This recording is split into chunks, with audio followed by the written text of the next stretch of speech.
నేను విజయ Chandrika ABN breakfast న్యూస్కి స్వాగతం. చెప్పింది చెప్పినట్టు జరగడం, జరిగేవే చెప్పడం, దీన్ని క్రెడిబిలిటీ అంటారు. ఆ క్రెడిబిలిటీకి మారు పేరు ఆంధ్రజ్యోతి, ఏబిన్ ఆంధ్రజ్యోతి సంస్థలు. ఎందుకోనంటే ఏపీ పీసీసీ చీఫ్గా షర్మిల నియమితులయ్యారు. సరే, ఈ వార్తలు గత కొన్ని రోజుల నుంచి చాలామంది చెప్తున్నారు, అవుతుంది, ఏపీ పగ్గాలు చేపడతారు, ఏపీలో పీసీసీ చీఫ్ బాధ్యతలు తీసుకుంటారట.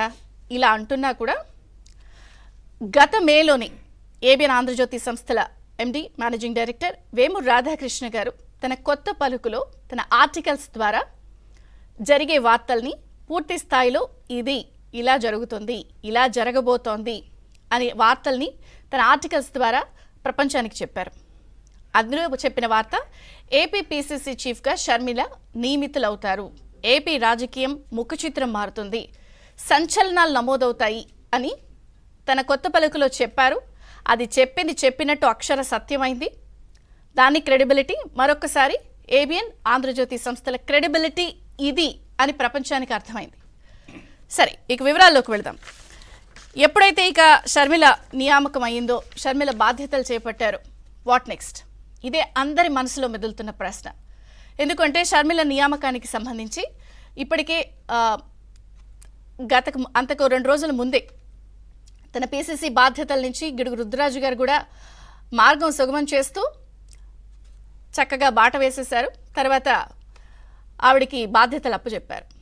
మరి ఈ నేపథ్యంలో ఇప్పటి నుంచి రాజకీయం ఎలా ఉండిపోతుంది? ఒక రకంగా చెప్పాలంటే ఏపీ పీసీసీ పగ్గాలు షర్మిలకి బాధ్యతలు ఇచ్చిన తర్వాత కాంగ్రెస్ శ్రేణుల్లో ఒక కొత్త ఉత్సాహం కనిపిస్తోంది. రాజకీయ విశ్లేషకులు, పండితులు ఏపీ ముఖచిత్రం మారిపోతుంది. ఎందుకు అనంటే, ఎప్పుడైతే అరెస్ట్ అయ్యారు, అప్పట్లో ఉన్న అన్ని పరిస్థితులు, జగన్ అరెస్ట్ అయినప్పుడు, లేకపోతే వైసీపీ బాధ్యతలు షర్మిల చూసినప్పుడు, అప్పటి నుంచి పూర్తి స్థాయిలో నేను అన్న వదిలిన బాణాన్ని అని చెప్పి ప్రజల్లోకి వచ్చిన ఆ షర్మిలే ఇప్పుడు ఏ పార్టీ పతనం కోసం పుట్టిన వైసీపీ ఉందో, ఆ పార్టీ పతనాన్ని కోరుకున్నటువంటి జగన్కి వ్యతిరేకంగా షర్మిల ఇప్పుడు వైసీపీ ఆపోజిట్గా, అంటే పీసీసీ పగ్గాలు చేపడుతూ అన్న వదిలిన బాణాన్ని కాంగ్రెసే తాడేపల్లి ప్యాలెస్ వైపు మళ్లించడం నిజంగా ఒక సంచలనమే. మరి ఇక్కడి నుంచి రాజకీయ ముఖచిత్రం ఎలా మారుతుంది? ఎందుకంటే అటు కాంగ్రెస్ శ్రేణుల్లో ఉత్సాహం, కేడర్లో ఉత్సాహం కనిపిస్తోంది. మరి అటు అధికార పార్టీలో జగన్లో ప్రకంపనలు కనిపిస్తున్నాయి. మరి ఈ నేపథ్యంలో 5 ఏళ్ల పాలనా వైఫల్యాలతో ఆంధ్రప్రదేశ్ అతలాకుతలమైపోయింది. అన్ని వర్గాలు బాధించబడుతున్నారు, పీడిస్తున్నారు. ఈ వర్గం ఆ వర్గం అని లేదు. మరి ఇటువంటి టైంలో ఏపీ పీసీసీ పగ్గాలు షర్మిల బాధ్యతలు చేపట్టడంతో మరి ఏం జరుగుతుంది? మరి ఎందుకంటే ఇప్పటికే ఆవిడతో జర్నీకి మేము సిద్ధమని చెప్పి చాలామంది బాహాటంగా మాట్లాడుతున్నారు. ఇప్పటికే ఆళ్ల రామకృష్ణారెడ్డి షర్మిలతోనే తన జర్నీ అని చెప్పేశారు. అలాగే మనం చూడొచ్చు, రాయదుర్గ ఎమ్మెల్యే కాపు రామచంద్రారెడ్డి అయితే మాజీ పీసీసీ చీఫ్ రఘువీరారెడ్డితో భేటీ అయ్యి పార్టీలో చేరతామన్న వార్తలు కూడా మనం చూసాం. ఈ నేపథ్యంలో రాజకీయ ముఖచిత్రం మారుతోంది. కాబట్టి మరి ఏంటి అన్న వదిలిన బాణం?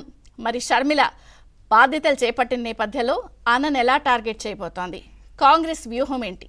ఎలా ఇప్పుడు రాబోయే అసెంబ్లీ, పార్లమెంట్ ఎన్నికల్ని వాళ్ళు ఎటువంటి స్ట్రాటజీతో వెళ్తారు? వెళ్ళిపోయిన తమ ఓట్ బ్యాంక్ని ఎలా తెచ్చుకుంటారు? నిజంగానే మరి రాజకీయ రసకందాయిలో పడిందా? వెళ్ళిపోతే వెళ్ళిపోయింది, మాకేం సంబంధం, ఓట్లు చీలిపోతే షర్మిల వెళ్ళిపోతుంది మాకే ప్లస్ అని చెప్పి జగన్ అలాగే వైసీపీ చెప్తున్న మాటల్ని ఎలా చూడాలి? అది మేఘపోతు గాంభీర్యమా, లేకపోతే లోపల ప్రకంపనల కిందే చూడాలా? మరి షర్మిల నెక్స్ట్ ఏంటి? కడప నుంచి పోటీ చేస్తారని వార్తలు వస్తున్నాయి. ఇక్కడి నుంచి తన రోల్ ఎలా ఉండబోతోంది? అన్నపై ఎటువంటి వాగ్బాణాలను సంధిస్తుంది? ఇంకా చెప్పాలి అంటే మరి తల్లి విజయమ్మ దారెటు, మరి వైఎస్ కుటుంబ కథ చిత్రం ఎలా ఉండిపోతోంది? మరి అసలు సిసలైన ఫ్యామిలీ డ్రామా స్టార్ట్ కాబోతోందని అందరూ మాట్లాడుతున్న నేపథ్యంలో ఎన్ని అంశాలు మనతో మాట్లాడటానికి